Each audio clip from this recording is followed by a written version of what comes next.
गौतम बुद्ध के प्रिय शिष्यों में एक ऐसा शिष्य भी था जो बहुत आलसी था, परंतु वह उससे भी उतना ही प्यार करते थे जितना बाकी शिष्यों से करते थे। एक दिन गौतम बुद्ध ने उस शिष्य को कथा सुनाते हुए कहा, किसी गांव में एक ब्राह्मण रहा करता था। वह बहुत ही अच्छा इंसान था, लेकिन उसके अंदर एक खराब आदत भी थी, काम को टालने की आदत। वह हमेशा ही आज के काम को कल पर टालता रहता था। वह ये मानकर चलता था कि जो कुछ भी होता है भाग्य से ही होता है। वह बड़ा ही आलसी और कामचोर भी था। एक दिन एक साधु उसके घर आया। ब्राह्मण और उसकी घरवाली ने उसका खूब आदर सत्कार किया। साधु ने चलते समय खुश होकर ब्राह्मण से कहा, तुम बहुत गरीब हो, लो मैं तुम्हें पारस पत्थर देता हूँ। 7 दिन के बाद मैं आऊँगा और इसे ले जाऊँगा। इस बीच तुम जितना सोना बनाना चाहो उतना बना लेना।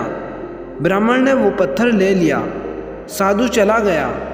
उसके जाने के बाद ब्राह्मण ने घर में लोहा खोजा। उसे बहुत थोड़ा लोहा मिला।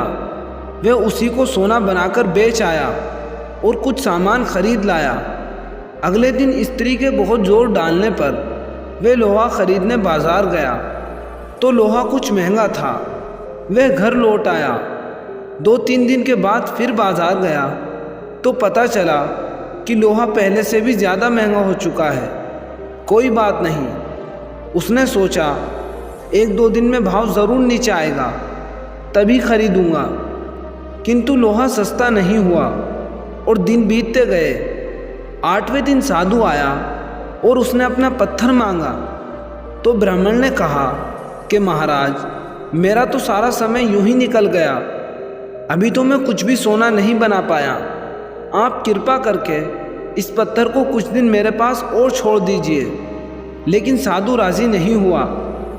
उसने कहा, तुम जैसा आदमी जीवन में कुछ नहीं कर सकता। तुम्हारी जगह कोई और होता तो पता नहीं अब तक कितना सोना बना चुका होता। जो आदमी समय का उपयोग नहीं जानता वह कभी सफल नहीं हो सकता। ब्राह्मण पछताने लगा, पर अब क्या हो सकता था। साधु पत्थर लेकर जा चुका था। उसे अपने आलस और भाग्य पर ज़रूरत से ज़्यादा यकीन करने की कीमत चुकानी पड़ी। इसलिए कहा जाता है कि आलस ही मनुष्य के शरीर का सबसे बड़ा दुश्मन है। शिष्य बुद्ध के कहने का मतलब समझ चुका था।